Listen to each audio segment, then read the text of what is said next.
Great. Great. So we are on LooshTube still. Believe it or not, they haven't fully kicked us off yet. Wow. We're always on like 1 or 2 strikes. Wow. Let's see here. Oh,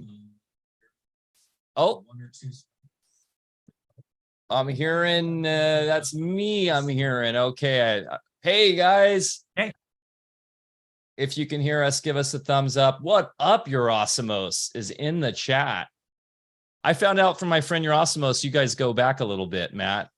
Yeah, LA yeah. days. I met Eurosimos in unless there's another Eurosimos, but we met in LA long ago. Yep, no, this is the great Stylianasis. Hopefully I didn't butcher your last name, the Greek god of Topanga.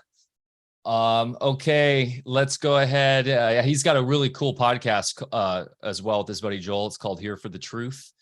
Awesome. And you should jump on that. They're crushing. I would love that. Okay, guys, I'm gonna hit record and fire this bad boy up. Here we go.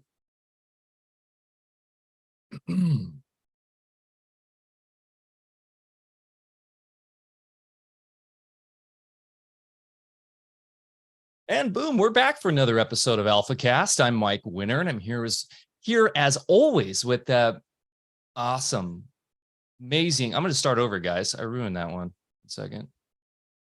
I had a lot of stuff in the background. That is not like me. Here we go. I can tell you didn't think about the superlative for announcing me today, so you had to think on the spot. You got to get that together ahead of time. I never do. By the way, I'm always on the spot. I'm on the spot, Johnny here. My middle name. And boom, we're back for another episode of Alfacast. I'm Mike Winner, and I'm here as always with the magnania. Oh my goodness, I am faltering today. My friend and mentor, Dr. Bear Paul Lando. How about that? Coming to you live and direct. So what do I mentor you in? Oh man, the false germ theory, the fact we live on an infinite plane, the ideas around the simulated reality of our consciousness, and that light is the okay, that's good. Okay. We got Matt Maruca on today. Very excited to dive deep into the science of light and sleep. I hope you guys are all having a beautiful week. It's been a cool summer so far. Definitely the plants are loving it, but I haven't been in the river much, Bear, because we haven't had our typical 85-degree days. It's been in the low 70s with a cool breeze. No complaints here, but definitely different weather than we normally have. We've been hearing that from a lot of people in California. It has not been the typical summer yet. Very interesting. But that being said, we're loving life up here in the great state of Jefferson, where freedom still reigns supreme. And if you guys haven't heard, The End of COVID launches July 11th. Go check that out at theendofcovid.com. And we hope to see you at Music and Sky, musicandsky.com, where Dr. Bear Lando will be the keynote speaker.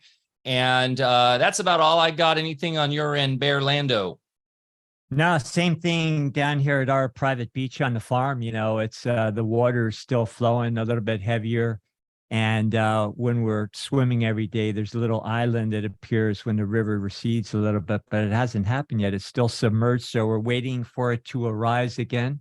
My grandkids who have a blow up unicorn that they used to float in the river, call it Unicorn Island. So we're waiting for the rising of Unicorn Island, and you can almost see it coming up from the depths. I do look forward to going to the Unicorn Island. That's always a pleasure to swim in your hole and look at those big old cutties down in that pool. I've been known to catch back in the day, but these days I kind of like just to leave them alone because they're so cool. So the water there is just so magical, for lack of a better way to say it. And Shannon did an Instagram. She was down at the swimming hole there a couple days ago and put it up there, and instantly got people to say, where is this amazing place? And, you know, it was thousands of views. And so people are searching for these spots that people think don't exist anymore.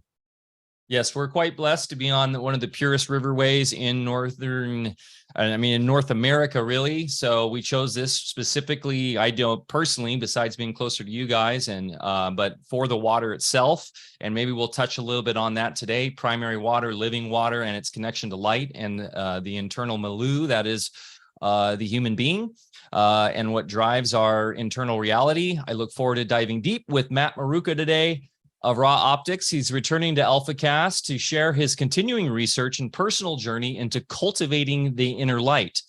Matt's exploration has included affiliations with Ayurvedic practitioners and Dr. Joe Dispenza's corporate consultancy program, Neuro Change Solutions. Any cursory investigation into the field of waveform mechanics or the Hermetic Sciences will reveal there is only one substance in the created universe: light. How we qualify this light then becomes the critical factor in both our biological and spiritual well-being. This part 2 interview with Matt will also build on past episodes with Jacob Lieberman MD and our in-house chats on this one source of all sentient life.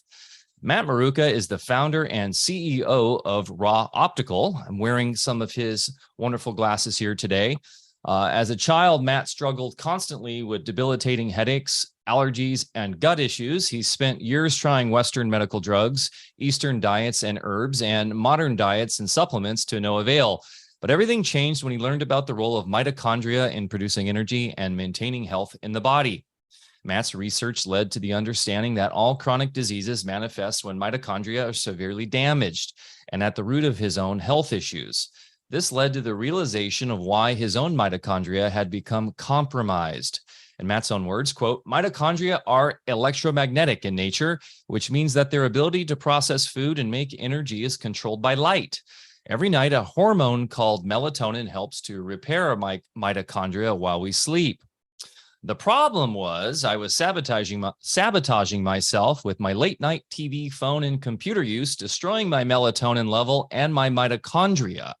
The blue light frequencies and devices mimic the sun and tricked my brain into thinking it was daytime and that I didn't need to sleep. I had to find a way to reset my circadian rhythm so my mitochondria could get the rest and repair needed. This would become the origins of Ra Optics." Tune in for this part 2 journey into the light for insights and solutions for your own lingering symptoms, and to better understand why insomnia is the most prevalent symptom in our society today. I do have a link below in the show notes, alfavedic.com/Ra Optics. We're happy to be an affiliate for Matt's company and support him in all his endeavors, Lando. One of our favorite topics, light, today. Yeah, absolutely. Hey, Matt, welcome back. Good to see you. Great I'm a to see little you guys as envious. well. You're in Costa Rica here, talking of great places on the planet. I love to have my board out in the water there right now. So thanks for making time with us. Good to see you again. Good to see you guys as well. Thank you so much. That was a very flattering intro, and full disclosure regarding the Joe Dispenza stuff, although I've gotten to spend a good amount of time at some of his events, as far as the consultant program, I'm still in training. So I just have to disclaim that. I don't want to claim to be anything that I'm not, but I have spent a lot of time, with their team and Dr. Joe, and they're some fascinating people. So I look forward to getting into all of this today with you guys. Thank you.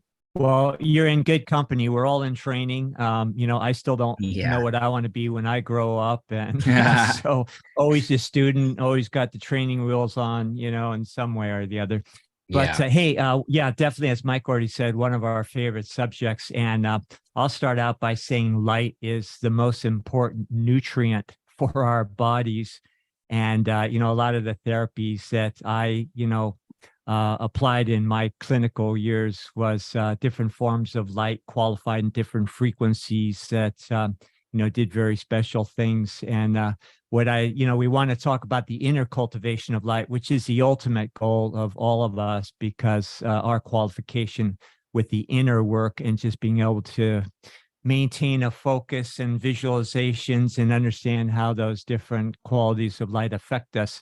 That's the ultimate technology. But I'd also like to touch on a few external technologies and see what your thoughts are about that, since, you've really made it your business to develop an expertise in all those things. So maybe we could start up where we left off last time. What's it been, a year, 2 years? I don't know. Yeah, about 2 years, a little bit more actually. I think it was Wow, February crazy. of 2021 that we spoke last. Yeah. And you So were maybe well, I was going to say, Bear, Matt was kind of talking about going on a world tour. You weren't really settled. You were looking to and this was in the heart of the Corona experiment. So it was like you were just going to take on the world and travel around. I'm curious how that experience was. Did you go ahead Great. and do that? Yeah. Yeah, it's been great. Ever since I finished high school, I've been traveling. That was 2017. It's interesting to look back and recently I tried to write down all the places I've gone in the last 5 years. And I thought, okay, I'll just sit 30 minutes before bed. I was lying down to sleep and I just thought, what, I always just go to sleep. Let me do something different and write all this history down. Maybe it'll give me some perspective. And it took me an hour just to write down the first year of travel. So I think I have another few hours work ahead of me to kind of piece together everything.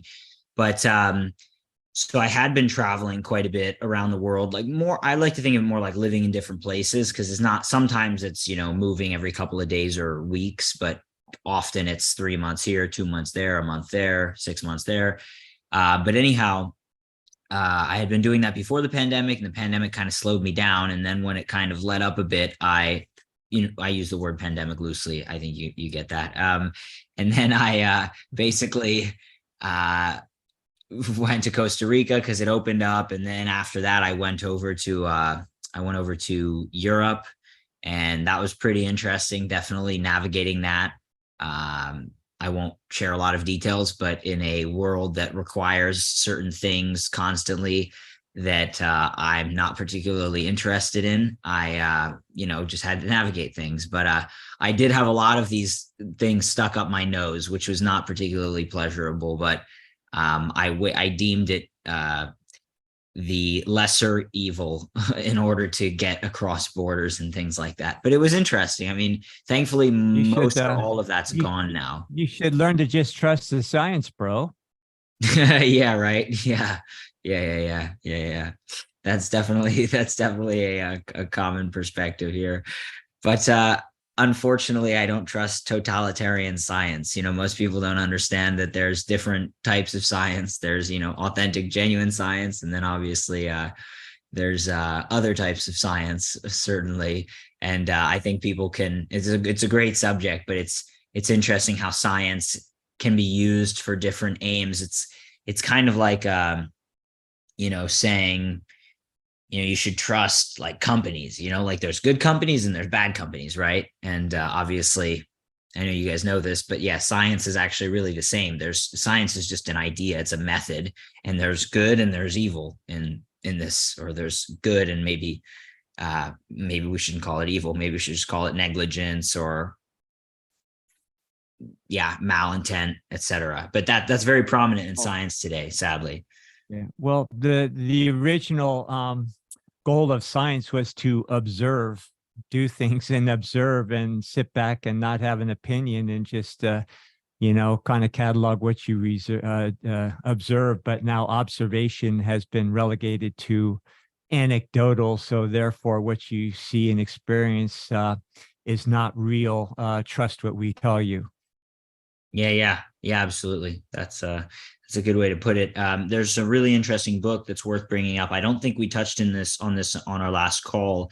It's called Going Somewhere: Truth About a Life in Science. Maybe you've read it, by Dr. Andrew Marino.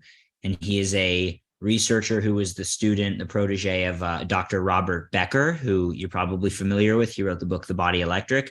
So many people don't know the story. Many people even in this energy medicine and health and wellness and alternative type of thinking world know Becker somewhat well or very well, but don't know Marino. But Marino was Becker's student. He was a PhD student under Becker. He had studied physics because he was interested in spaceships and all this type of stuff. Separate conversation. But he was interested in spaceships and going to space and whatnot, or at least studying and building things like that. And he studied physics. And then he had the opportunity to do his PhD across the street from Syracuse University at a lab at the Veterans Administration working for Becker. but basically doing biophysics, which is a totally different type of thing than classical physics, and also very much much less known and studied. So anyway, he went over across the street and basically started doing his PhD with Becker. And Becker didn't give him a lot of direction. He was sort of this quiet, solemn kind of older man in his just focused on, he was like a cowboy kind of character and basically very quiet anyway. And Marino was kind of just left to his own devices to figure out what to do. And he sort of had this idea, well, this great researcher, Becker, had figured out that the body contains this very delicate electromagnetic system, which was, henceforth unknown and considered total woo-woo quackery. And Becker, in his book, The Body Electric, landmark book, he basically explains how for a long time life was thought, there was this sort of battle between the vitalists and the mechanists. And the vitalists basically said that there is this sort of vital energy that underpins life. And the mechanists kind of said, no, it's really all just chemical. You could reduce life down to a bunch of chemical interactions, and that's basically it. So to say that, like, we don't have a soul, really, something kind of along those lines, but in a trust us, we're the scientists kind of way. So basically, Becker changed that paradigm with his research, although it isn't as well known today as it can and should be. That's one thing that I aspire to do. But so it's great that this comes up to frame the conversation, because what Marino started doing was studying the effects of external electromagnetic fields on these delicate internal systems. And no matter where he looked, he saw that there was some influence, right?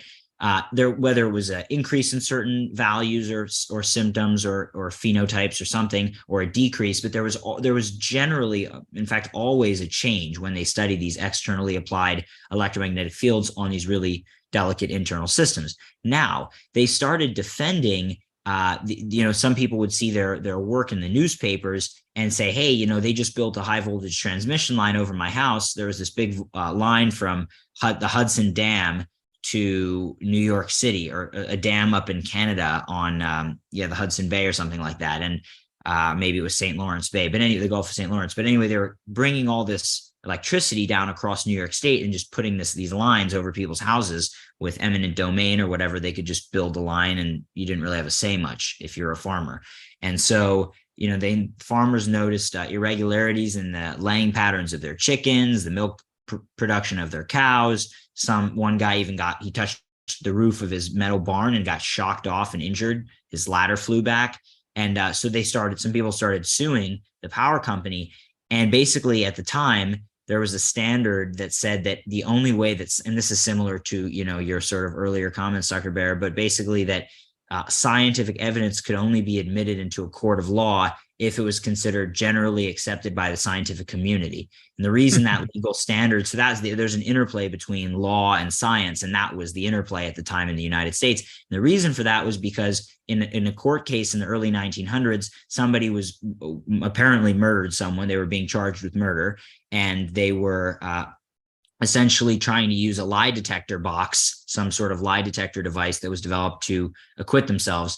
And apparently the evidence was pretty clear that they were guilty, and that the judge and the jury weren't going to accept the evidence of this kind of questionable lie detector box, understandably so. So the judge at the time, named Fry, had to come up with a new precedent, because that's how the United States legal system generally works, is on precedents of how to rule, or he had to make a ruling, and that would become a precedent. And it was basically to say that, if science isn't generally accepted, it can't be admitted into a court of law. The problem with that is that just because when you guys know very well that obviously if something is just generally accepted, and we could think of a lot of things over the past few years that were generally accepted, doesn't mean they're true, right? But that's what the Fry standard put into the US legal system. And Marino details this in his book in thorough detail. He was not just a PhD, he was also a JD. So he also had a law degree. Anyway, in the end, they kind of lost out on the battle against the power companies, because every single time that there was some lawsuit, and Marino would go as a scientific witness, and he was able to handle cross-examination from these lawyers, from these very, very high-level lawyers from the power companies, better than anyone else, because he didn't just have a PhD, he also had a law degree. So he knew all of their tricks. But because as a scientist, him and Robert O. Becker's research wasn't generally accepted, so these power companies could hire for, you know, the equivalent of $5,000 an hour in today's money. They could hire all these PhDs from Stanford and Harvard and blah, blah, blah to say that basically nobody in the field agrees with Becker and Marino's work. They ultimately lost. Now, the irony and the interesting thing is that in 98, 99, somewhere around there was actually a Supreme Court case of a family called Daubert, Daubert. This is all on Wikipedia, versus Merrill Dow Pharmaceutical. The woman had birth defects in her child because of this morning sickness drug she was taking. Maybe you guys remember this. I think it was a pretty big deal at the time.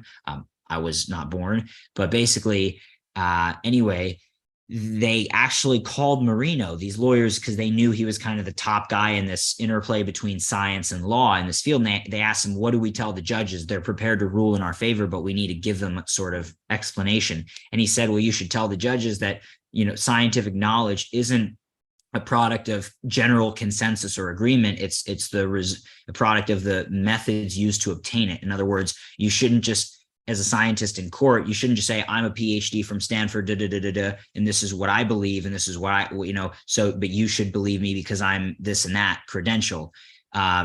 Instead, they should actually have to explain how they know what they know. And then the jury and the judge should be able to, you know, jury should be able to decide based on their explanation. And that's what was lacking when Marino was going up against the power companies. And it's largely why things are the way they are. But last thing on this is that at the moment, the main people who are still arguing in favor of the previous standard, the Fry standard, and not the new updated Daubert standard, are telecom companies who are still facing a slew of lawsuits from consumers who have gotten brain cancers and tumors and all this. So anyway, there's really like a much more depth to this conversation about science. And that's why Marino wrote the book, because he wanted to show that science isn't just this tool where, you know, you see people, at least where I grew up, a very liberal kind of minded area, and people would have these, you see it everywhere actually, people would have these flyers in their front yard, like, you know, some things about equality and all this, which I'm a huge fan of, but then they say like science is real, and it's like, okay, well, there's no context there. Like who's paying for the science, you know, what are they studying? And Marino explains why science isn't just like this all good thing, it's just a tool that can be used by anybody who wants to use it or abuse it. And so there's quite a lot of depth to this. Anyway, thank you guys for. So what I think I hear you saying is that if you put on a $25 black polyester robe and have an opinion, you can override both the Constitution and reality, and everybody has to think the same. Yeah, you're referring to, you mean to like judges or juries? Yeah, I'm just talking. I have a real issue with you know, everybody obeying statutes that are based on precedent because some moron in a black robe says this is the way it is or has an opinion. And in reality, it has nothing to do with our constitutional republic, but we've got all the folks out there obeying it anyway. And then all the, you know, not only the folks in the black robes, but the body of lawyers that have sold their souls or just, you know, using that to keep us in the same box. But anyway, I would tend to agree with you. I just felt like I needed to have a little rant there. I'm glad you share that. I would tend to agree with you as well. You know, I do try to stay in my, you know, my area of focus. But when it comes to science, there's a lot of issues. The legal system is something I'm aware there are issues, but that's not something I've gone very deep into. Yeah. So one last comment though about the electric, real quick, Mike, just the electric grid itself, you know, is what people like Steiner back in the days of the Spanish flu pandemic, you know, was actually responsible for that epidemic in the first place. So, you know, the effects of dirty electricity on our body and frequencies is well established. Mike, sorry, go ahead. Oh, no, that was perfect. And I was just going to say, in terms of the science, of course, the peer review system has been shown to be so faulty. And a lot of the proponents of the current corporate science regime always point to that, right? Well, it's peer reviewed, but the peer review system is literally the linchpin, I believe, for the control system of science, and there was a study, I believe is 2020, out of Harvard, where a gentleman, a PhD there, specifically put in a faulty scientific paper to see if he could push it through because it was politically aligned with the left, and it got completely pushed through, and it was a total joke. And actually, Brendan Murphy has done a wonderful job at exposing this on his podcast and with some of his writings. And he's actually featured in The End of COVID talking about this. So very important to remember, guys, that we're talking about corporate scientism, the religion of our day, and not the true scientific method. But as I know we agree, even the scientific method needs to be looked at critically, because what is observation? Observation is looking at what they call particles, right? It's focused on the physical materialism, and there's much more to observation than just what current scientific method even admits as the core factors of the observation. Yeah. And as what we always discuss is that light, which is pure consciousness that then is qualified through the ethers to create our experience, and what we think of as matter is actually electricity put into effect by our own consciousness. Now, as scientists, we go out and conduct an experiment and then try to pretend that we're not in the room affecting it at all. I mean, it's just crazy when you understand how things work. And here's how peer review works in a nutshell. I'm a PhD that's getting a little, padding on the back end by some corporation or pharmaceutical company.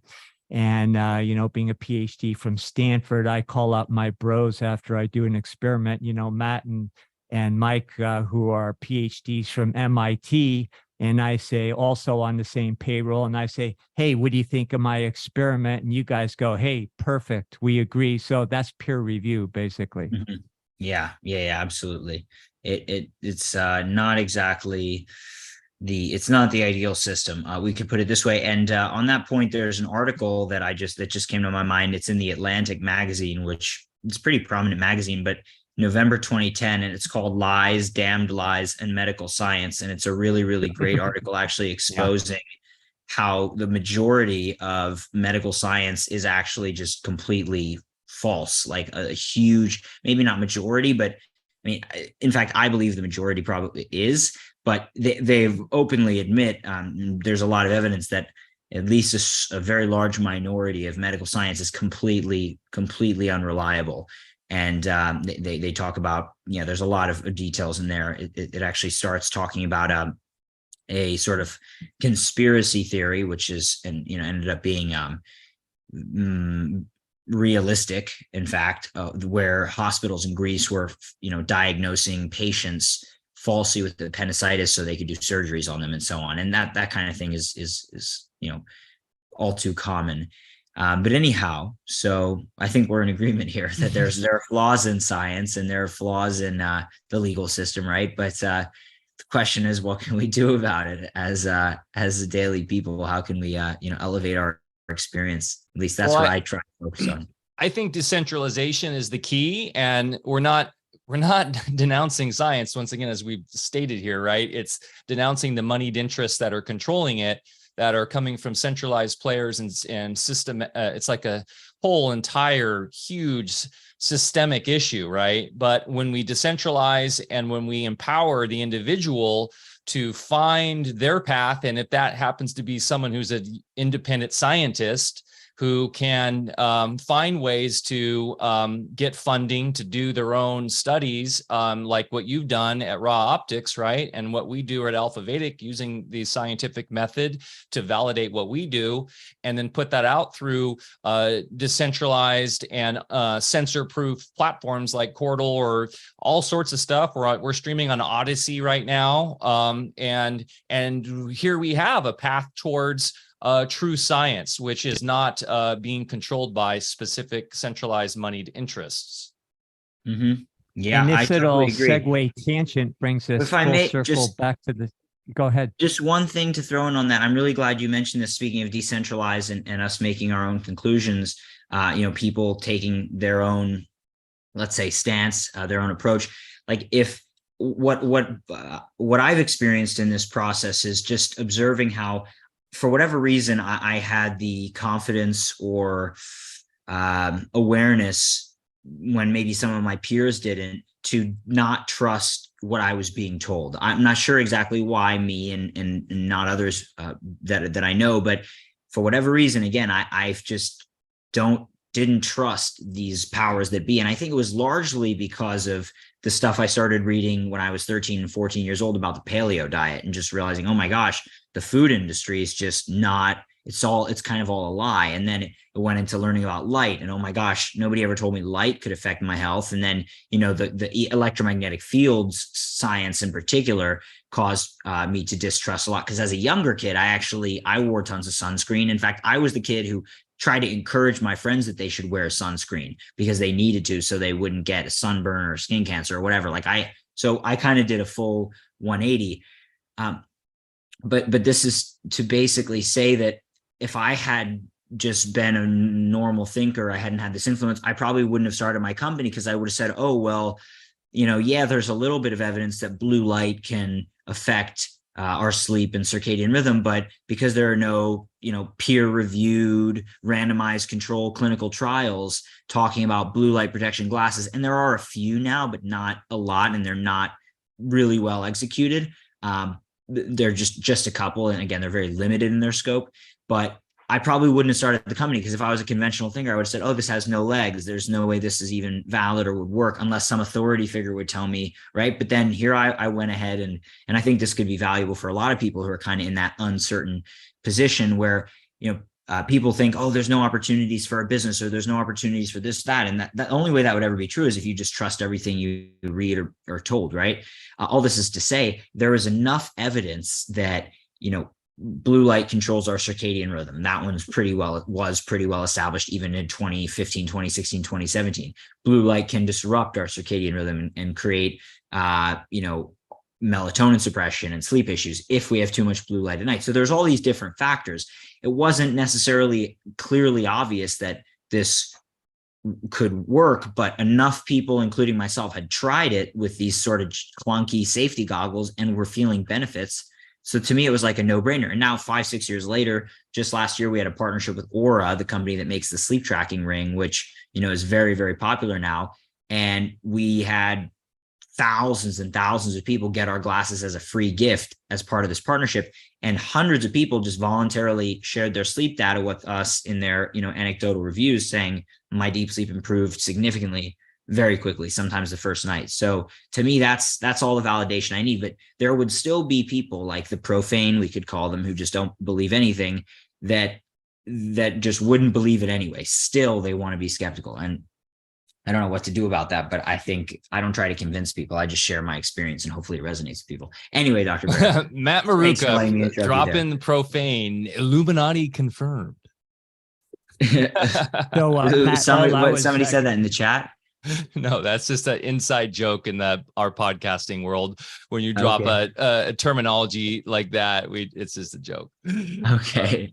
Illuminati. I don't know the inside joke. So anyway. Go ahead, Bear. No, I was just earlier, I was just going to segue our conversation into everything we've been going all over the place with back to light, because in the light is the solution for all things.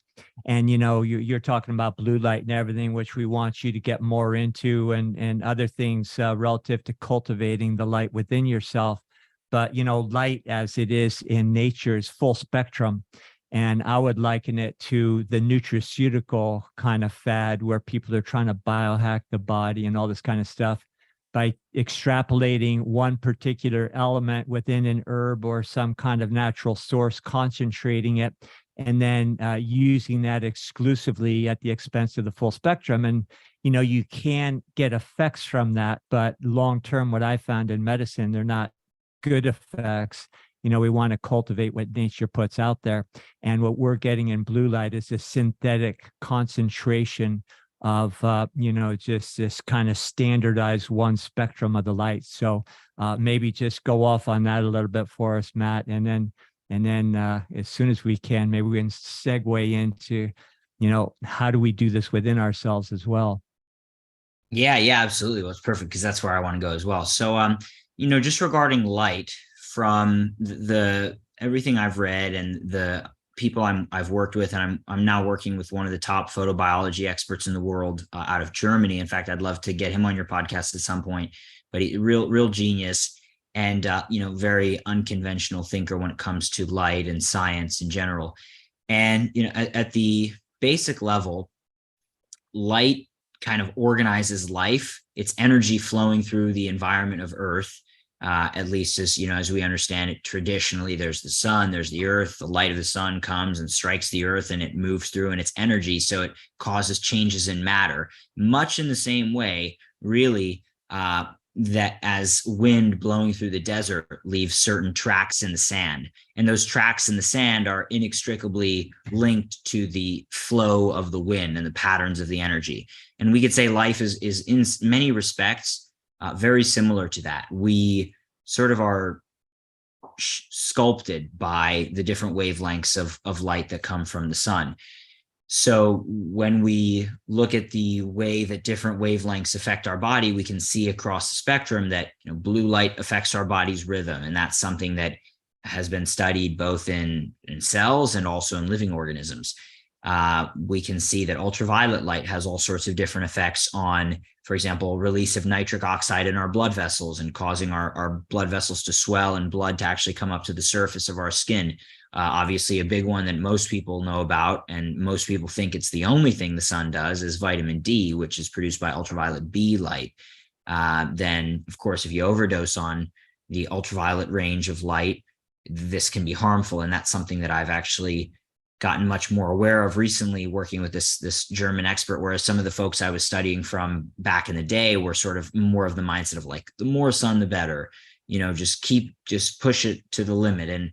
And I've taken, I think, a much more moderate approach since then, understanding that, yeah, you can overdo sun exposure, especially if you're a light-skinned person who moves somewhere south. You can overdo the sun, just like you could overdo anything else that's a good thing, almost. Anyway, so all these different wavelengths, colors of light have different effects in our physiology. We can see that red and infrared light enhance the function of our mitochondria and cellular respiration and water metabolism and so on. So there's all these different effects, many of which are studied and many of which probably have yet to be studied. So we can basically use light to improve every aspect of our health. I like to sort of help people understand this from a basic level by talking about how when somebody comes into a room and says, well, this is how you should optimize your health, or this is how you should optimize your health. This is kind of the state of affairs in the biohacking world. There's all these ideas about how people can optimize their health and health optimization. I was at a conference recently that a friend of mine runs called the Health Optimization Summit, but very few people take time to define their terms. And something I'm grateful I learned when I was younger was just reading about basic logic back in Greece and Rome. Not that they had it all figured out, but they would teach people what they call the trivium, which is grammar, logic, and rhetoric. And it's about how to take in information, how to remove contradictions, and how to then express that information back out. And that's grammar, logic, and rhetoric. And so I started, thankfully, for being exposed to this information, I started to think about many things in my life, including this concept of health in this way. So health is, we could say, when life, a living organism, is functioning well as it's sort of designed to, right? And that means that the predicate of health or life, I should say, health is predicated on life, the existence of life, right? And the existence of life is predicated on the energy of sunlight on this planet, in this particular place where we find ourselves. So all that to say, the reason I share that is if life is predicated on light energy, interacting with matter, then it means we can't have health without the existence of life, and therefore without light. And when everybody talks about all these different things about health, it's something so foundational that if our light environment, the light we're exposed to, is completely off, shall we say, then our biological systems cannot function the way they've evolved. We can't even reach our sort of baseline optimal function if we're in an altered light environment. So I'd say that's brief and basic summary of how life and light relate. And if we want to achieve health, we have to get the light in our environment dialed into where it was, because it's the energy source, right? If we go to an indoor lighting environment with LEDs and fluorescence, they're isolated light spectra. These don't contain that full spectrum with all the different wavelengths that power our biology. And so as a result, just like a nutraceutical, or I should say, nutraceutical, or some any sort of isolated vitamin or drug, the body isn't going to have the same effect as if you consume, let's say, the whole food version of that. Let's say it's very comparable to that. And just a quick little spin off on the trivium. It's an old method of basically observation, so you could come to sort of an impartial decision on, what you might be seeing, and then sharing it with other people and exchanging ideas and everything. It was also based on the 4 pillars of the quadrivium, geometry, music, arithmetic, and astrology. And if you break those down, it brings you right into the Hermetic Sciences. And that's why I believe the study of alchemy, and reading those books from the 1600s is infinitely more scientific than what I had to endure in medical school. I got to come up and hang out with you guys still. Well, and where does the light come from? It comes from the sun, right? Supposedly. And what is the sun? I don't even think science really knows, quote unquote science. They say, it's chemical. There's theories about it being a plasma spheroid. I personally see it as a reflection of consciousness here, and that it's a portal. And we are, that light that's coming to us is literally a reflection of the inner light we project. So it's a back and forth. That gets a little deep and esoteric, but I think it's important that we really start to come to a better understanding of what the source is and what that means for us, for not only our consciousness and our health, but society in general and where we're going, because there are macro effects to it, which we're seeing right now, as I was opening up the show about the cooler temperatures. And then there's a lot of talk about, and I'm sure, I don't know if we talked about this on the first one, Matt, about the color and the overall qualitative aspects of the sun being brighter and whiter than the warmer yellow when I was a child. And I don't know if there are actual core, quote unquote, scientific facts and studies about that, but it does tend to have a general consensus among our community that people agree on that. So that being said, what is your take on the sun? Do you go pretty mainstream in terms of what it's comprised of? And of course, how do you engage with it these days? Because we did discuss this a little bit. Do you do morning, in our first show, do you do morning sun gazing? And do you have any sort of regimen around your interaction directly with the sun? Yeah, I would say, first of all, about the sun, at the moment, I would say I'm pretty mainstream, but not out of a deep research into the nature of the sun itself. Like, I focused more on, how the light is affecting us. And yes, there are certain, I'd say, pretty foundational ideas that I've sort of accepted, and I acknowledge that I've accepted, and that I look forward to challenging as time goes on. I'm in the process of actually freeing up my time within my business so that I can do more of this sort of deeper layers of, maybe someone call it esoteric research, because I want to go much deeper than I've even gone thus far. I am skeptical of all of the traditional approaches, and you guys have been a positive influence in that respect. Our original conversation was, and then many other of these, let's say, open-minded thinkers out there. I don't know if you're familiar with Tom Cohen, but he's had a sort of, I'd say, an influence on at least forcing me to challenge some of my. Yeah. Tom's going to be on. Tom's going to be back on next month on the show. Great. Yeah. So anyway, and yeah, even questioning, like, and this is the sacred cows that you can't touch, although it seems like you guys have touched these from the beginning here. But yeah, like, we're, almost everything that if I look at my life that I was taught and I just accepted, has pretty much been wrong, or most of it has been like some manipulation. And if there is a truth behind it, there's like a manipulation of that. There's just a lot of things, right? So I don't really know what the truth, capital T, is of a lot of these different things. I just have my own experiences to go off. But that being said, I'm skeptical a lot of the generally accepted things, including, the nature of the planetary bodies and the way that the universe is set up, and the galaxies, and I'd love to dive into that deeper than I have thus far. The origin of the universe and all these types of things. I've read a bit, but not enough to make some really informed conclusions. But I'd love to look at whatever the standard model, accepted model, is based on. I'd love to dive deeper into that, and that's something I'm looking forward to doing. I would. Please. No, please. I was just going to say, I would recommend Walter Russell as a starting point for anybody, because he does make a lot of concepts very accessible to the Western mind. So we don't have to think in terms in old alchemical terminology or terminology from other cultures, such as the Asian cultures. We're all talking about the same thing the Hermeticists talked about. And it really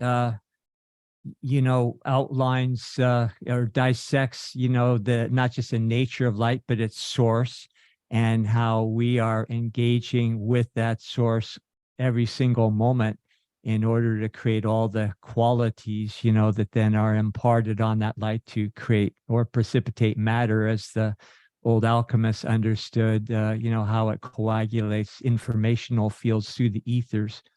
And with the sun itself, if we think of it as a living intelligence, and Walter Russell and many others have figured out that the sun is not hot, it's actually a very cooling kind of energy. And there's reasons why we feel it through, our atmospheric prism as heat.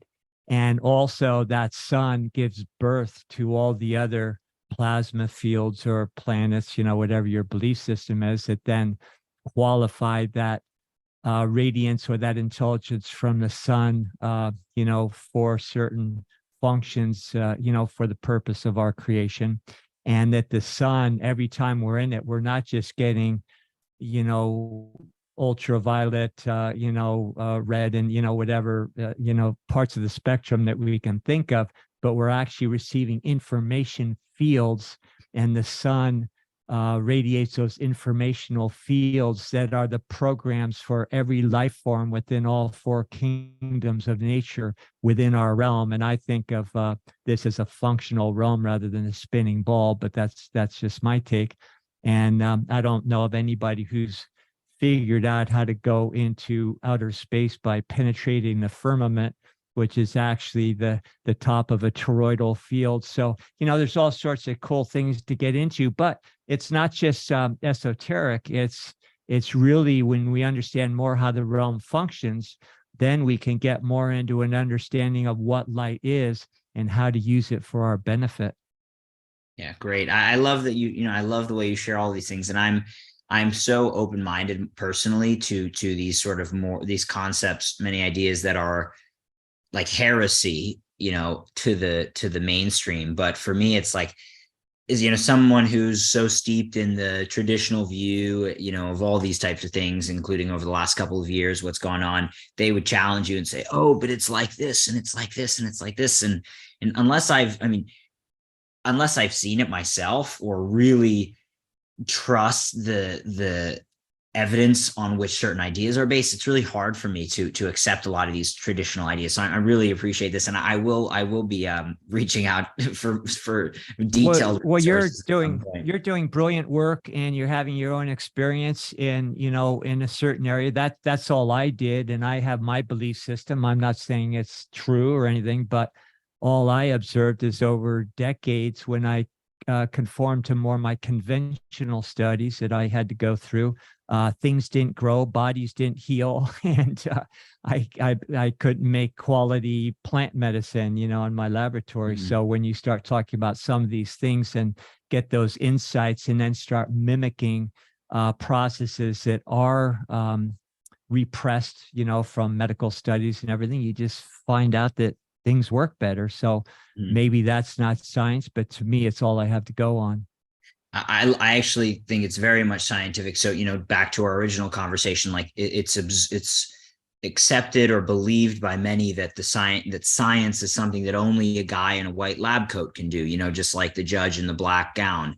But actually the scientific method is, as you mentioned, it's a way of observation. I mean, science comes from the Latin word scire, to know. Unless there's another conspiracy about that I'm not familiar with, or another, I shouldn't say conspiracy, but you know what I mean? But apparently it comes from the Latin word scire, meaning to know. And so it's just a process of gaining knowledge through observation, following a simple method, which, the traditional scientific method as it's taught, even in mainstream schooling and so on, is just develop a hypothesis and create experiments to try to disprove your hypothesis. So it's not like trying to prove something. It's actually just trying to disprove something. And if you can't disprove it, eventually you might assume that it's closer to the truth.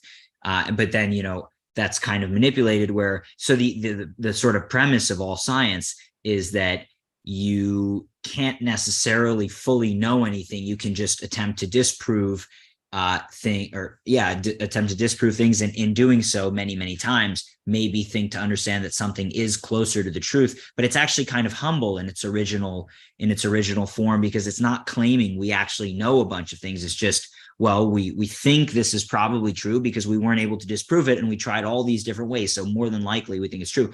I think that's pretty humble, and I think if science were treated like that, it'd probably be to everyone's benefit, versus like, this is good for you and everybody needs this. It's like, you get the idea.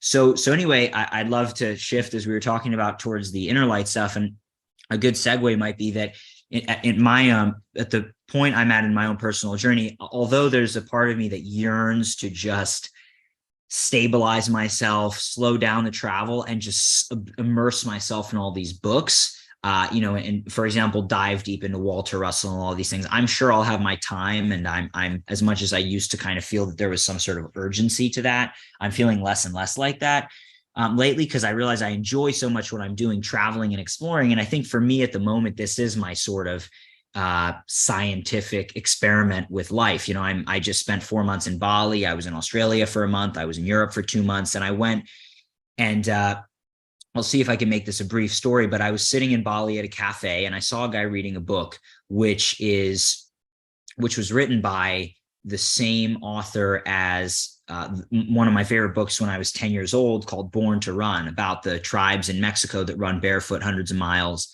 And it's the book that sparked off this barefoot running kind of craze in 2010. And I still love to run and walk barefoot, or mostly barefoot, and connect to the earth. But anyway, I didn't know this author had written another book several years ago, Christopher McDougall.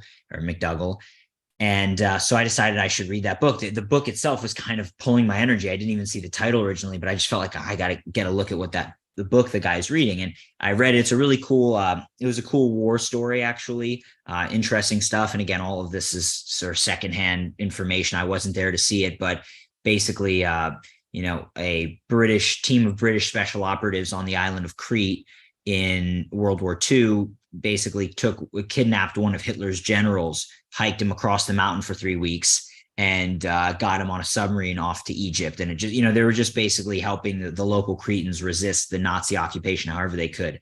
And it was a cool story because the author, in his interest in exercise physiology, used it to kind of explain how the Cretan people and Greeks in general live a very natural, healthy lifestyle, and all these types of things that makes them really healthy and vibrant, right?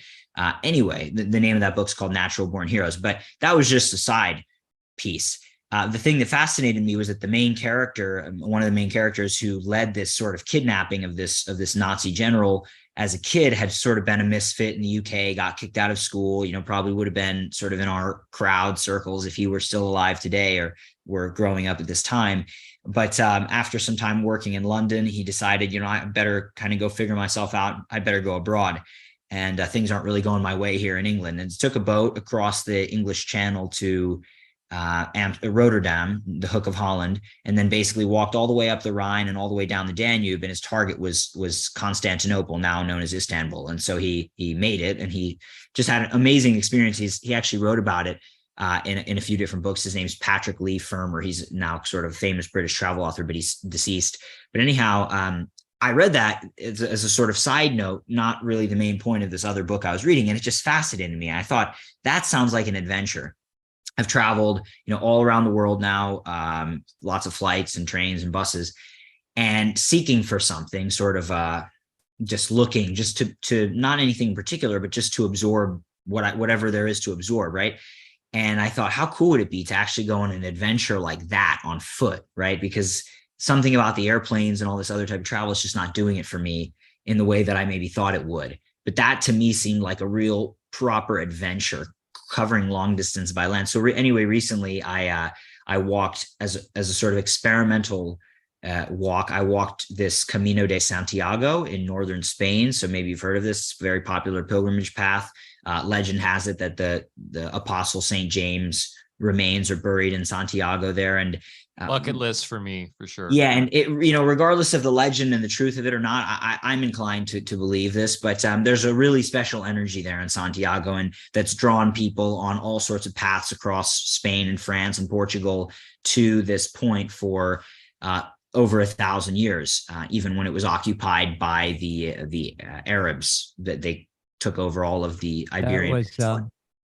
That was the subject of kind of a neat movie with Martin Sheen. I don't know if you ever saw Yeah, that. the way everybody told me about it. I haven't seen it yet, but I'd love to watch it. It was great. It was a sweet movie.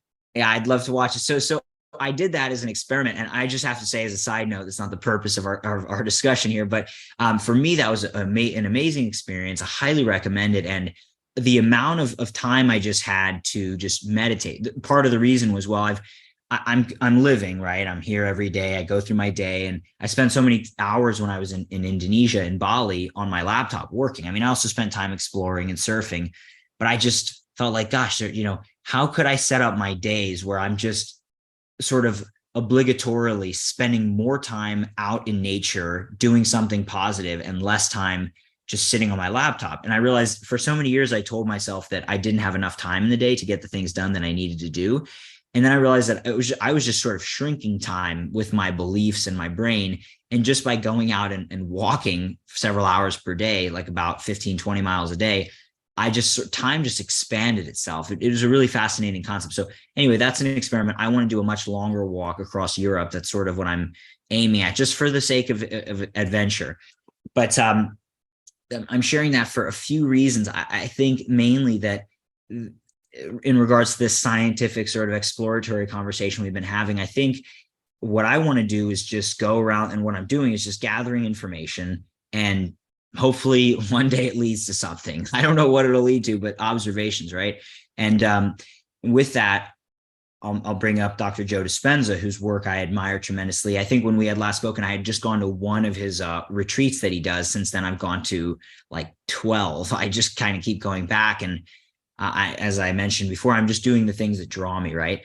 But I spent all this time, as we talked about a little earlier, and it was the subject of our last episode, I spent all this time doing all these diets and experimenting with all this food, and believing the food experts or food gurus, like that if you eat paleo, you're going to be healed of every issue you have in your life. And it's like the cure all. And then I learned about light, and proceeded to believe that light was sort of the be all end all cure all. And I think it's closer. But nonetheless, I had actually come to feel kind of miserable internally, having a business, having this freedom, but still not finding what I was looking for, which after getting more into sort of a spiritual approach and doing some work with Dr. Joe Dispenza, reading the work of some others, but actually going and practicing a lot of meditation for a week, I had a moment where I felt so much love in my heart just from doing the things Joe Dispenza was teaching. Practicing opening my focus, disconnecting from my own beliefs and limited perspectives. And I felt so whole and so much love. And I thought, oh my gosh, this is what I've been looking for the whole time. It was just to feel whole. And that's actually, that's the process of healing. And that maybe all that the health issues that I had experienced as a kid weren't even necessarily just caused by bad food or by even artificial harmful light or electromagnetic fields or toxins, you name it. But maybe it was just psychological, emotional issues that created, let's say, ruptures in internal light. And that's still something I'm trying to work out scientifically. But there's a really solid, at least, foundation for understanding internal light in the research on biophotons and how our cells create light. They've studied that our cells emit ultraviolet light for communication. And so now I'm just much more interested in focusing on how can we use our mind and modulate the light inside of us, basically, and, let's say, root out the darkness. And I think that's a, really practical thing for me. Surely it is for me, but I think for a lot of other people, because everybody's hunting in every which direction for the next thing or the next biohack that's supposedly going to make them feel whole. But if we have issues in our own, let's say, energetic field, my experience is telling me that we're not necessarily going to accomplish what we're seeking to accomplish. I would, we've talked about this a lot on other episodes, but I'm always in the belief that it's good to eat authentic food that's not synthetic, because it just inherently has more light in it. But at the same time, what food will really do is whatever we believe it'll do to us. And whatever you adhere to, whether it's a vegan diet, a paleo diet, if you're ideologically attached to any one way of thing, you're externalizing things that have power over you, and you become almost like a victim consciousness that food has this power over you. And, the truth of it is, what I found is the human body, especially when it's under the direction of an informed consciousness, will transmute anything it brings into whatever it needs. And I'll just leave it at that. I really appreciate that. I actually am so glad, it's so great to speak with you guys, because you're on so much of the same wavelength. We're on a very similar or the same wavelength here. It just made sense to me as I studied this further and further, and had this sort of personal experience that, people in the health and wellness world, including myself previously, are trying to take all the different supplements and eat the right macronutrients and do all of this stuff, where there's an assumption implicit in all of these activities, which is that the body knows how to use everything it's taking in. And it should, and generally it does, but like, what if that's disrupted for some reason? And I think that's the case in the issues I faced as a kid, and in almost every disease, that it's not so much that somebody's lacking the raw materials for biology, but that the intelligence responsible for organizing that has some flaw in it. And exactly how that breaks out, I'm not sure yet. I'm sure, I believe, I would assume there are some thinkers who have gone very deep on this, especially from an esoteric perspective, or more Eastern perspective, at least. From a Western perspective, I'm not aware of many besides Dr. Robert O. Becker, the other authors, or I should say the other researchers in the book Light Shaping Life, which include Fritz Albert Popp, Alexander Gurwitch, people studying light energy, Dr. Jacob Lieberman, who's gone into this, the researcher I work with, Dr. Alexander Wunsch, John Ott. There are several in the light. If you guys know others who I'm not familiar with, please, by all means, share. But from the Western perspective, I'm not aware of many. So I look forward to, over the next, 10 years, however long it is, really diving further into this more Eastern, esoteric, alchemical, let's say, perspective of life, and seeing how there can be bridges between the Western scientific understanding and the Eastern. Personally, from my own knowledge, although I'm pretty open-minded, I'd say, and faithful in a lot of these things, just if it resonates with me, I'm open to these things, but also for the purposes of, as someone like Joe Dispenza is doing, for the purposes of actually helping those who are more skeptical, but are inclined towards wanting to understand and wanting to believe this, and open-minded enough so that they can have the tools they need, just like somebody helped me, kind of bridge the gap at some point with kind of reaching out just enough. That's something I'd love to do. I think a transcontinental barefoot trek will teach you more than you could ever learn out of any book.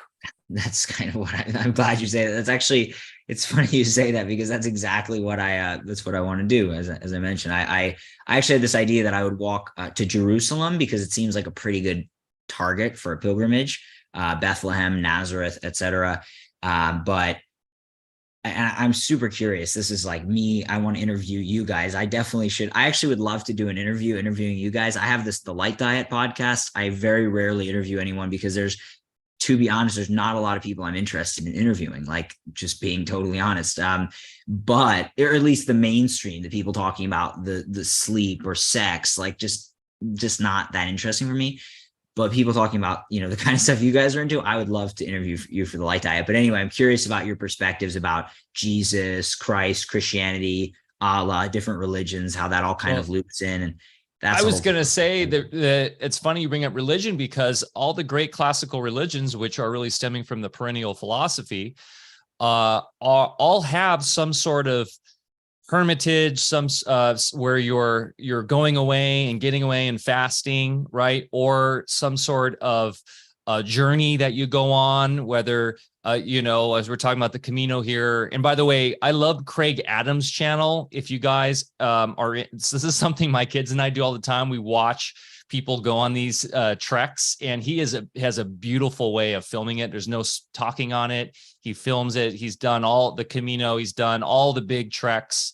Anyways, I highly recommend that YouTube channel. He's awesome with the K, Craig Adams. And it's really zen watching it too. It's just awesome. And actually on my main bucket list is doing the PCT. I said, when I turn 50, I'm doing the whole PCT trail. I already told my two boys, if they want to come, they can take 6 months off school and come with me. That for me is something, I'm really, really into, and we'll be doing 6 months, the PCT, more or less. I mean, you could do it in 5. Yeah, you typically, depending on the weather, like this year, it's been tough because of all the snow that the Sierras got. People had a really late start, and I'm sure, I don't know if you've seen, Matt, but Yosemite is like the most epic it's been in 40 years in terms of the waterfalls and heavy water volume. But it's been, is that because of all the snow that there was? Yeah, the snow they got this year. So, anyways, it's for me one of the creme de la creme of backpacking in the world, and I just happen to live 2 hours away from it. So I'm going to do a section of it in the fall once the volume of trekkers go down, and I'm going to do up to Crater Lake from our house in Southern Oregon. But that being said, there is a reason why these great religions had these aspects of fasting, right? Ramadan and Lent and all that, and elements around taking the journey and the trek to these sacred lands. And it was for this direct reason that is your connection to your inner light and getting grounded and understanding and getting recentered, right? And I think there's a lot to learn from these religions that often get cast out by especially the truth or freedom community as being old-fashioned or antiquated. My friend James Tunney has been really good at reiterating the fact that this all does come from the perennial philosophy, and there's a lot to learn from these religions still. And so, but that being said, a great trek across the land has a lot to teach us, a lot more than often YouTube videos or reading books. Mm-hmm. And we are getting, once again, those informational fields reflected from the sun. And when we get out of being on the phone all day and looking at content, I believe that's how where new discoveries come from. So, and then one more thing on the light, getting back to science, for me and Bear, favorite type of scientific study is on ourselves. Bear talks about this a lot as an athlete. He was a competitive athlete, played D1 football, and experimented on himself in the gym to really see what works. And I really feel then you have something at stake. It's your body, it's your spirit, it's your life stream. And there are people out there that are breatharians, or what we call solarians, or chi-arians. I came up with a term yesterday on a podcast. I actually did a podcast yesterday. You were on with our homie Alex Zek. Yeah, exactly. And you just mentioned the end of COVID that he's releasing. So it's very, very cool. But basically, I came up with the term Luxarian. So we got that Oh, as in like light, lux. Like Nice. lux, yeah, Nice. Luxarian, because Solarian is implying sun, but that's specific light source. I mean, you might argue the sun is the light source if there aren't other stars in the universe or galaxies or whatever, but Luxarian doesn't discriminate against different kinds of light, whether solar, derived, or otherwise.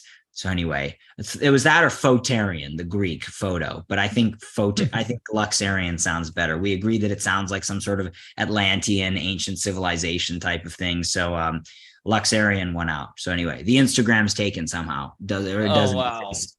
I dig it. But it's I okay. like it. I got the light diet. That's all I need. But anyway, so please. Well, so I was just bringing that up because actually we just were contacted by someone involved with the with their big festival that the Breatharian World's doing, the Pranic World Festival, to have Bear speak at it, because I believe it's important for us to make that connection between those who have shown this real science to work through their own personal experience here in the realm by literally living on breath and soul and light. And I do believe that is a pure light diet, that they are essentially energizing the ATP production in the mitochondria through light, right? And so, but by grounding it back into the science is super important. So we aren't so sort of just I don't know, that's basically merging the Western with the East, which is what Alfa Vedic's all about. I'm so glad you say that, because I actually think so. The light diet being sort of my brand, it started interestingly with just changing our diet of light exposure. So going from, blue light all the time to more natural solar spectrum. So you might have called it the sunlight diet. But a friend of mine said, well, why don't actually Luke Story? I think you guys are probably familiar with him. I love Luke. He's a great friend. And, I think he's really well-intentioned and he's sharing lots of great information and also, very skeptical of what we're being told. Yep. And pretty open about that as well. Thankfully, he's still up and running on all the platforms, it seems. But anyhow, so he said one time, well, why don't you call it the sunlight diet? Because otherwise it seems like you're just talking about eating salads or something. And I just felt like, well, actually, I like it the way it is. But it's funny because as I've learned more from Ayurveda in particular, studying with a friend of mine who's a top Ayurvedic doctor from Russia, not a public guy, but works with a lot of the top people in the world. I'm actually visiting him in Costa Rica at the moment. I learned that the light diet from light, like the sun, actually then kind of corresponds with lighter eating of food, like more light food, not just in mass, but also in the light content. And then also the inner light. So like living more on light, maybe exclusively on light. So I'm actually very much inclined towards breatharianism now. I'm not practicing it yet in total transparency, but I'm definitely more interested in that. And I wouldn't be surprised if at some point that's the direction I go. But I'm not going to force it. Although I have nothing against meat consumption, but I've kind of found myself shift more towards a plant-based approach of eating, just with the changes I've made in my own sort of routine and practice and being in the sun. And I feel pretty great with that, although it's kind of like a sacred cow, so to speak, in the health and wellness world, the truther, as you said, world, because a lot of it is like, oh, you have to eat meat and you have to eat, your local grass-fed cows. And I have nothing against that. It's just, I just felt a different kind of pull at the moment.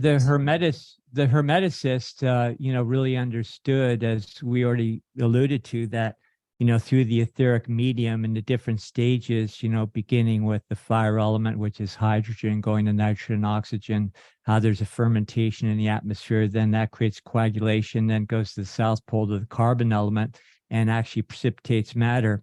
Now, if you understand that principle, and I duplicate that in my alchemical lab, to make things, so it's not fiction to me. And if you understand that also we are a microcosm and have our own etheric, ladder within our own toroidal field that makes up our, humanoid body, then you realize that, we can do the same thing. You don't have to consume your environment in order to survive. And then the science of ionization analysis, which I use in both soil and medical analysis, it reveals that even people that are heavy eaters of any kind of diet, we still derive 70% of our nutrition directly from the atmosphere, which gives us a net energy gain. the energy we get from food, because it takes more energy to digest the food and derive energy from that, we actually derive a net energy loss. So the more efficient we get, the lighter our foodstuffs become, then it takes less energy and we drive more and more energy direct from the atmosphere.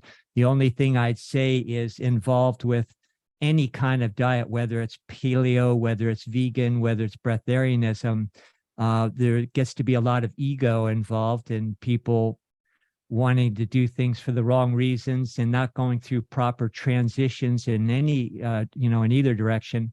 And in the process, we don't thrive. And I have no problem with the carnivore diet. I used to, weigh quite a bit and have a totally different body. So, and I understand that brought a certain kind of strength and vitality that I needed for the sports I was involved with.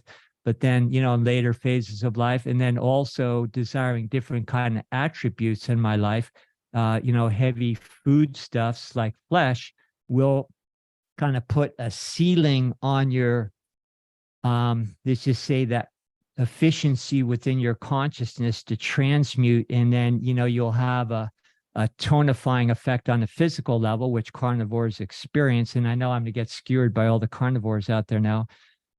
But then because you kind of set that threshold a little bit lower or that ceiling, then, you can only rise so high in other levels, which will, in the long run, prevent attaining those higher levels of efficiency, not only for the health of your body in the long term, but you'll get less light bulbs coming on, in other ways at the same time. So, it's a process. And so rather than having arguments between the meat eaters and people that identify that with their T-score, and most of those guys that, brag about, I eat meat and, vegetarians are a bunch of pencil necks. Well, most of those guys can't fight their way out of a wet paper bag in the first place. So, it's all ego and ideology. We need to leave that behind and realize we are not what we eat. Our consciousness, on the other hand, determines the foodstuffs that we're attracted to. And we have to learn how to use the full musical scale of foodstuffs in order to rise to better levels of well-being in both physicality and consciousness. Amen. I couldn't agree more. I actually said something very similar on the podcast yesterday with Alec. I had never shared anything about my own personal dietary kind of leanings, or at least the last year or two, just because it's that's like that's tantamount to being political these days. Exactly. It is. It maybe even more in this world. So I just focused on the light for a while. But I finally started sharing, my interest in Ayurveda and being more interested in actually plant-based eating for the reasons you've shared. And I still see flaws in the vegan communities and mindset, and how a lot of people who are vegan do look really sickly and unwell. And I'm not vegan, to be transparent, but I've definitely been kind of less and less attracted to the beef that I ate a pound or two of every day in former times. And that's something I've sort of shied, just been naturally drifted away from. And I can see in many friends of mine I know and people I met in that world of carnivore, and I can see how that affects their psyche, the approach. I can't believe I'm saying this, but it's true. And you can see it when you observe closely, or even from afar, the way people act and communicate and speak. So I appreciate you, Dr. Bear, giving that kind of detail, more refined explanation of that phenomenon. So yeah, I think this is a really interesting conversation. So Paris to Jerusalem, that's the conclusion. That's kind of where I'm thinking. I'll have to talk with you guys, Mike, especially with your idea of the PCT of timelines. I'm still trying to map the whole thing out. The cool thing about what I want to do is that I want to continue running my business because I love it and it's exciting and we're doing a lot of cool stuff. And the beauty of being in civilization, because in the US, if you cross thousands of miles, you're going to be in the middle of nowhere for a while. But in Europe, you could cross the whole continent and have a bed to sleep in every night, more or less, depending on the route. And I'll keep a tent just in case. But it's much PCT, more you really get under the stars. You really get out there. There's sections, especially in Washington and the Cascades, where Washington's a special state because they didn't put all the roads in like California and Oregon back in the day because of the mining. So Oregon and California have a lot of forest roads because of the mining access. Gold rush and all that. Washington only has a few large thoroughfares, highways, and then it's just only accessible by horseback still. So you still feel like you're really like in the past and just out there far away from humanity and technology. It's really phenomenal. And one side note on that, there is a cool video of a family of a guy who's a professional forager now. He teaches people how to forage, and he learned this with his family in the 80s when they did the PCT together, and they were tired of being pack mules carrying their food. And because his parents knew how to forage, they ended up actually creating a sort of bucket they just carried with them, and they literally foraged their way through the PCT, eating off the land. And how cool is that, tying back into the diet and this idea of being, crossing the land. And he said energetically, they were in touch with the land. They could do more miles. They weren't as weighed down, not only by holding the food, but energetically and internally, their combustion system was working better because they were in tune with the natural sort of flow of the trail that they were on. And it's a phenomenal concept here, right? And this is what we were supposed to do. The land gives us what we need. Weeds are edible, right? That's as someone said here in the chat, literally you can eat weeds. Weeds are some of the best, stinging nettle and dandelion and all that. So that being said, I think going back minimal is a really good idea these days, right? Not only going back to the land, but going more minimal. For me, I'm a 1 day a meal guy. Since I've been doing that for the last 4 years, I feel like I have way more energy. I just try to eat less. And then of course there's the different bodies that we often forget about, the emotion body, the causal body, all these different bodies that are us. And so I think a lot of the meat eaters get stuck on just the physical body, and they're very materialistic about like what Bear was saying, and their T levels and all that, and the chemistry. When we get more defined and refined and understanding who we are and what our consciousness is, then we can better understand that energetic flow that comes from the land around us and what to eat at that time, feeling what's correct for us. So Bear and I are very into the intuition aspect of diet and trusting yourself and what your body and what your spirit's telling you. So, but yeah, look, I'll try to find that video for you of the foraging family that did the PCT. It's so cool. I would love to see that. I think that'd be very cool. Fantastic. So Matt, with our time left here, can you tell us a little bit more about what's up at Ra Opticals and what you guys are doing these days? Yeah, absolutely. So, well, of course, as you guys know, we make the blue light protection eyewear, and that's very cool. It works very well. As I mentioned, we had a partnership with Aura last year, which was super cool to show that people who are tracking their deep sleep and their REM sleep and their sleep latency and their heart rate variability can actually see huge improvements. And it was cool because it was a skeptical group of people who were just like, oh, I'm just going to take this because it's a free gift if I refer a friend to buy a ring and they'll send me a pair of glasses. So I'll just take it and maybe use it, maybe not. And we had so many people who were like, oh my gosh, I didn't believe that this would even work. And it worked really well immediately. So we got a lot of really great feedback. And that was cool because, we already get great reviews from our existing customers, but to get it from a skeptical audience who isn't already sold, they didn't pay anything for it. So they're not invested in that way. Like, oh, this has to work, or I'm placeboing myself into it. That was really, really cool. Like, okay, awesome. So, one day maybe we'll, when it's the right time, maybe we will put money into the traditional scientific approach of just to have that data there for those who want that. But I'm not interested in convincing people who aren't interested in understanding things. So, when the time is right, we'll go there. But as I mentioned, we're working with a German expert, photobiology expert, who has, I think, the most complete understanding of how light and life interact, which is something I've been learning a lot more directly from him, in a similar way that you guys sort of have a mentor-mentee relationship, as you mentioned, Mike.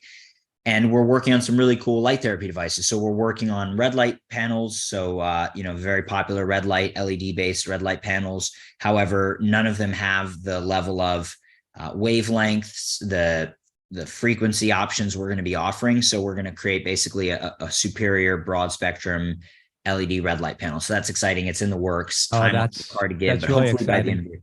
Yeah, I'm really excited. I think it'll be super beneficial, especially for the majority of people who have to spend the majority of their time inside. So that's where it could be a huge use. And then one other thing we're working on, but this is more long-term, is color therapy, chromotherapy. So I haven't really shared much about this, and I probably won't, but just because you guys are kind of the guys who get this stuff, like we can actually use all the different colors to exert all sorts of different effects. And there are some really cool systems in existence that have put this science together even over 100 years ago, which were actually canceled like way before it was kind of cool to become canceled. So yeah, the FDA put all sorts of holds on basically blocks on these systems that were using colors to improve health because they were so effective. I'm not sure that's the only reason why, but it seems very much in line with the way things are happening today, 100 years later. So yeah, that's something really exciting. Oh, what do we got here? Well, it's just a little gizmo I use in acupuncture work. Very cool. It has a little wheel with many different light filters I can put in it, different color spectrums. But in decades of open brain surgeries, it's been proven how different color frequencies, when applied in certain specialized acupuncture points, will create an immediate and dramatic reset within brain centers. So it's like doing brain surgery. But all this about, the color spectrum and light and so forth, we deliver it with both LED and laser, kind of mechanisms, just creates a huge impact. So everything you're talking about has been proven out in studies in top medical institutions while they're putting electrodes into brain tissue and observing the results over thousands of patients for a long time now. So just so you know, there's a lot of science behind everything you're saying, which I know you already know. Well, I will hit you up for the specific details because I'd love to see the stuff that you've read that I haven't. I'm really excited about that. So there's those two items, and then there's some general lighting projects like for people's houses and so on. We're looking to reinvent lighting effectively. So, the way lighting is done generally is overhead, and light overhead at night doesn't make any sense physiologically, biologically speaking, because you'd never have light overhead at night in nature other than the moon and the stars, which are very, very dim relative to what we're using to light our environments. So the goal is to reinvent lighting completely. And yeah, I think the last 6 years of me learning from the process of starting a glasses business out of high school, I've learned a lot.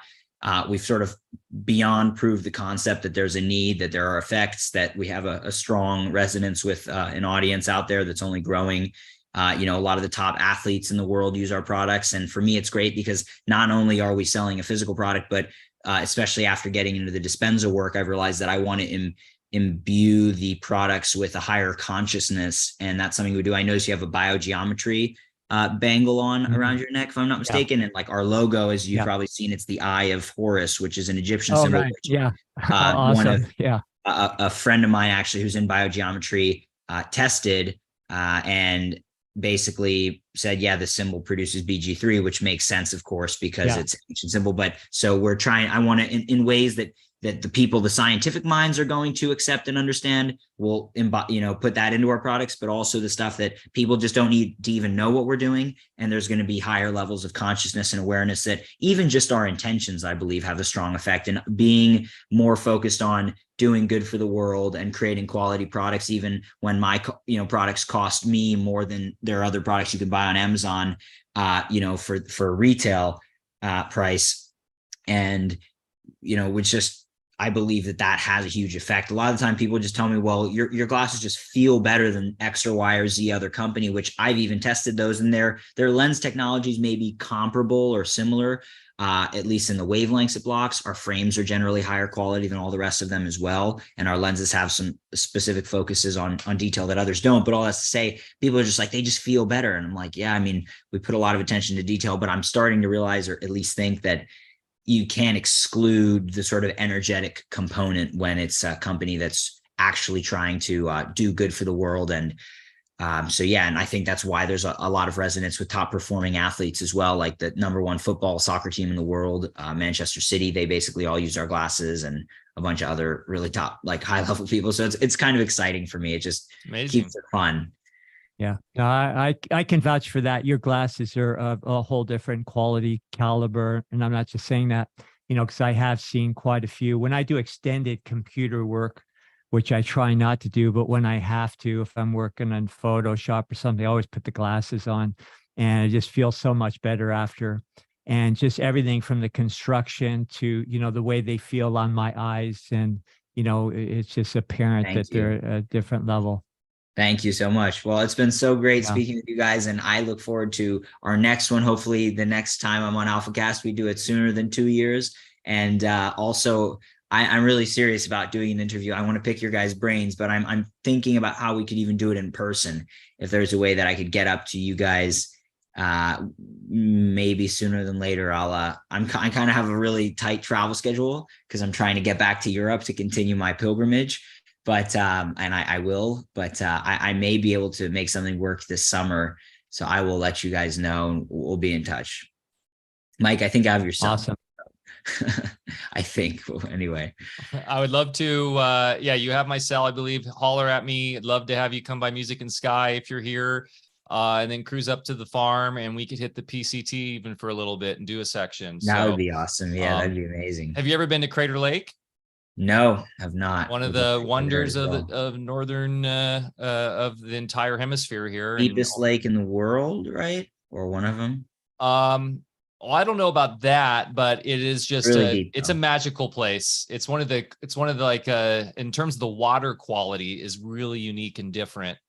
Right. And yeah, it's just it's one of those vortexes too, right? And then of course Mount Shasta is not far from here either. Great. So another amazing Let's vortex. do it. So okay, Matt. Hey, thanks so much, buddy. This has been a very illuminating conversation, a lot of fun. We touched on a lot of different topics that we love. Always a pleasure, man. Good luck with everything you're doing, and keep it up. We love entrepreneurs, and that's really how we change the game here, guys, is find your passion and go for it and create your own business around it. That being said, you can go to alfavedic.com/Ra Optics. Let's see what I put. Sorry, it's Alfa Vedic. Yeah, alfavedic.com/RA Optics, and you get a discount there. So go there if you're interested in looking more into the glasses here that I'm wearing. I wear them all the time because I do way too much computer work as a technologist. So these things have been really, really key for me the last few years. So thanks again, Matt. Everyone, remember to get outside, get your feet in the dirt, go for a hike, barefoot if you can, go plant something, jump into that garden. Mother Nature tells us so much about ourselves. Go show her some love. And we'll see you guys next week, 10 a.m. Pacific Standard Time, same bat channel. Love you all. Thanks again. Go support Matt and everything he does. And yeah, go subscribe to his podcast. That sounds cool. We'd love to come on sometime. Yeah, and the Light Diet Instagram.